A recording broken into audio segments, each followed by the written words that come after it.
Well, for a long time, he's been mentioned with the baddest men on the planet. For a long time, though, the title fight eluded him. Not anymore. Here he is, the #1 heavyweight contender, finally making this walk and cracking a smile. He's waited a long time for this. He's not expecting a 25-minute war. He believes he has the power and the skills to get this thing done quickly.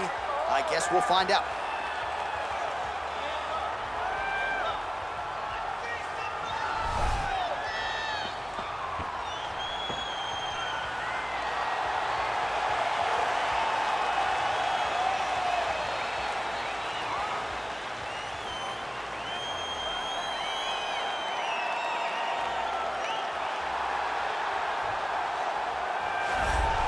All right, so here he is making his way to the octagon for another heavyweight title defense. This has been the baddest man on the planet now for several years, and he has taken on all comers more often than not, leaving them twitching on the canvas, knockout power for days. The question is tonight, with a challenge like this, can he walk out the way he came in as the undisputed UFC heavyweight champion of the world?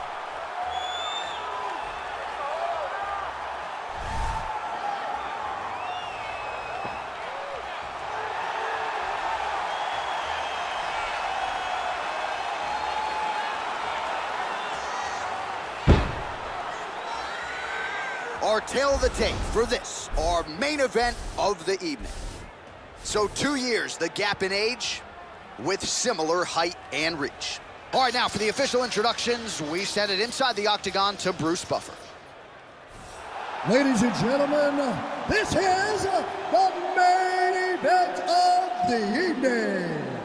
And when the action begins, our referee in charge of the octagon is Herb Dean. This is the moment UFC fans around the world have been waiting for. Live from the sold-out Toyota Center in Houston, Texas. It's time! 5 rounds for the undisputed UFC Heavyweight Championship of the world. Introducing first, fighting out of the blue corner. This man is a kickboxer, holding a professional record of 7 wins, 2 losses. He stands 6 feet 4 inches tall, weighing in at 184 pounds. Fighting out of Sao Paulo, Brazil, presenting the challenger, Alex Pereira.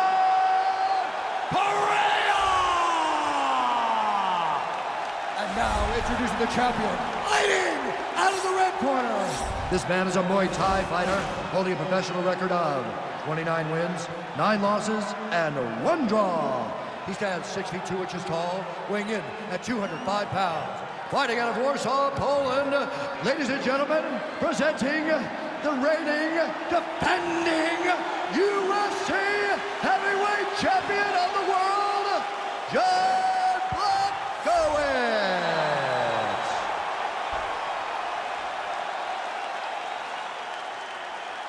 All right, this is for the championship. You've been given your instructions in the dressing room. Protect yourself at all times. Follow my instructions. We will have a clean fight. Touch gloves, let's make it fair.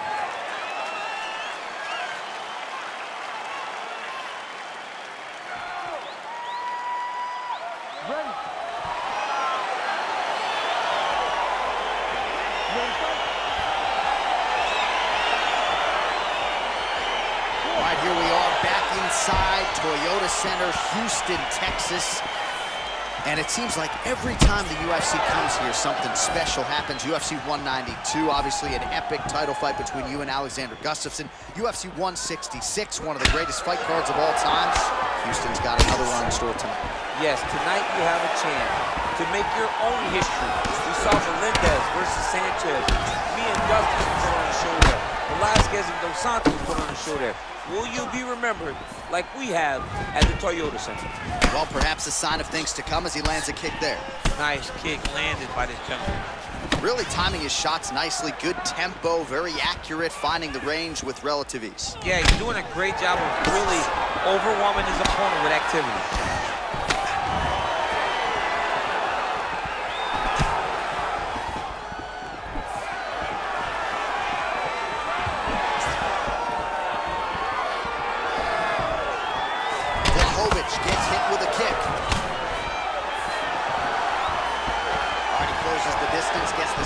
collar tie.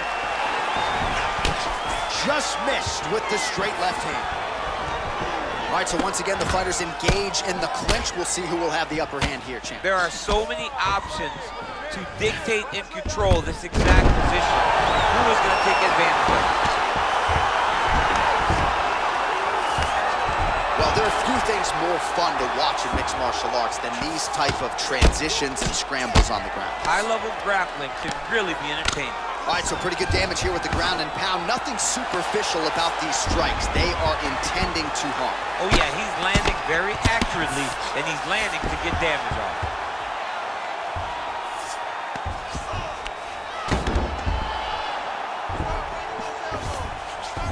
All right, he's trying to control posture here. Now trying to hip escape. He's just trying to move out of this position off the bottom. All right, he's got side control here, DC. You know, he's got a lot of different submissions in his arsenal once this fight gets to the ground.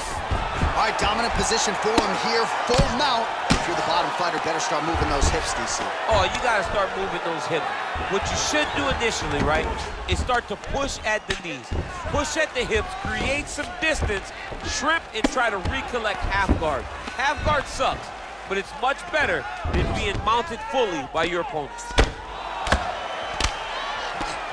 Pretty good ground and pound by him here. He told us on Thursday he needed to be more effective in these situations. Certainly effective tonight. Many people have gone away from this style of fighting. This man has embraced it, and you are seeing why he's one of the best that we've seen do it in a long time. All right, well, both fighters pretty comfortable on the ground, DC, but you got to be very careful hanging out here for too long if you're his opponent. Round two next.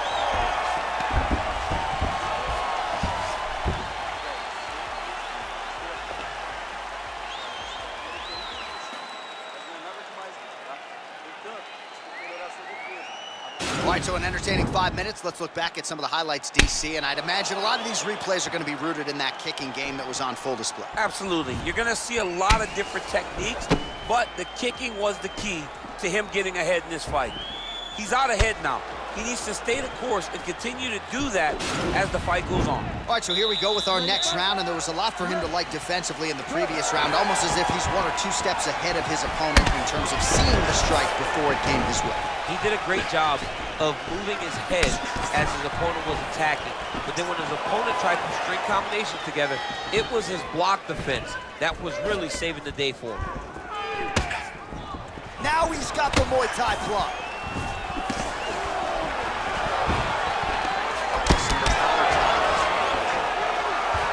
Slicing elbow lands from the clinch. Oh, nice kick right there. Tell the masses how good that feels to get a kick like that. It doesn't feel good to get kicked. And a nice job to stick with it there to complete the takedown. Working off of his back here. Looks like he may try to hip escape. All right, side control now. We'll see if he can advance position.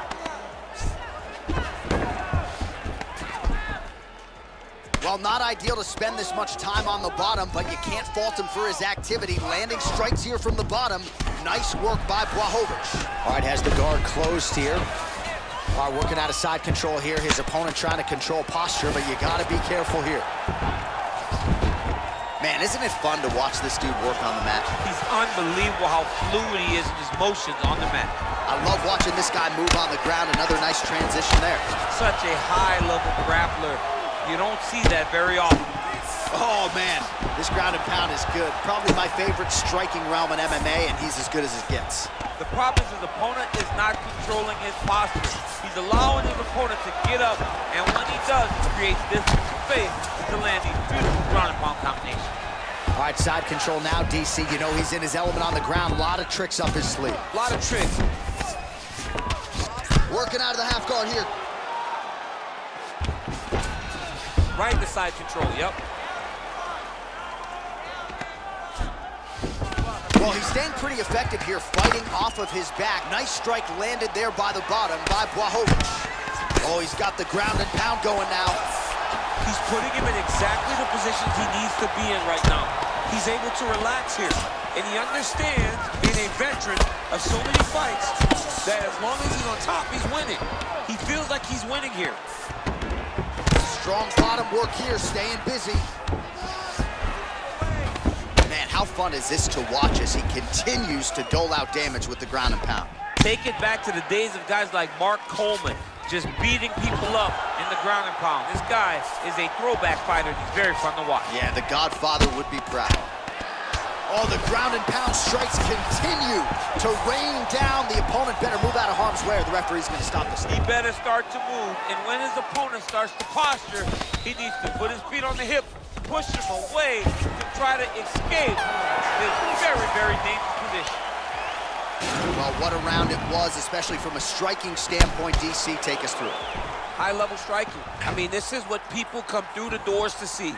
Two men stand on a quarter, chest to chest, forehead to forehead, and let it all fly. I'm surprised nobody went out, but it does excite me for the next round.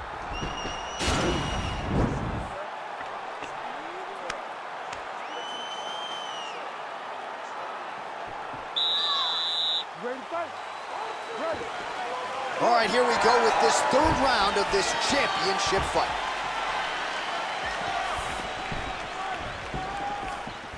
Oh, shot to the body connects there. He hasn't really thrown too many body strikes in this fight, but now, as this fight goes on, he is not discriminating, working the body, and those shots are going to count. Great punch landed with so much power. Nice 1-2 there. Oh, nice.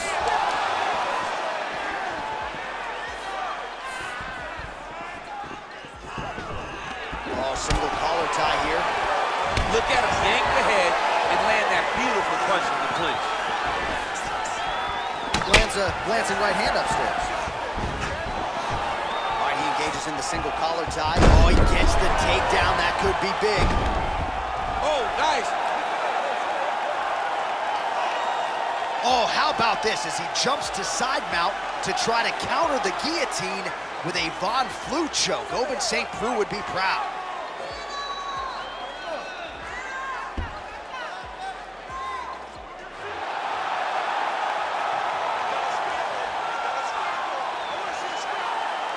And there it is!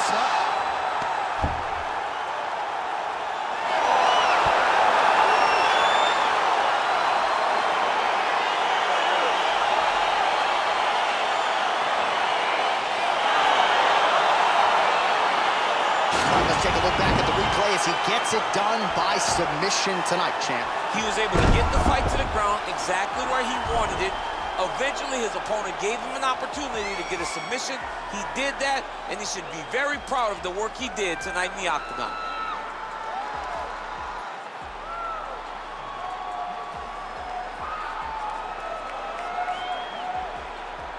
So what a moment for the undisputed UFC heavyweight champion of the world, getting it done tonight and with style points as he submits his opponent to win the UFC title.